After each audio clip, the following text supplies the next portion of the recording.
Tara guys, kumain tayo. Ayan ang ating papakita ko sa inyo.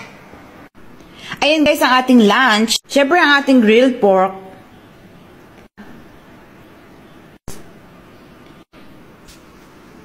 So ayan nga guys ang ating lunch. Masarap yung repolyo. Repolyo tsaka yung kamatis na may alamang. Ayan. Napakasimple lang guys gawin. Ayan. Sandali papakita ko sa inyo. Ganito lang yan. Tara guys, mag-prepare ng lunch. Ayan ang ating kamatis at bagong alamang. Siyempre, hindi mawawala ang ating grilled pork. Ito naman ang ating nilagang prito na repolyo. Ayan guys. Yan, i-mix lang natin ang ating alamang at kamatis. Yan guys, ilagay lang natin sa ating plato.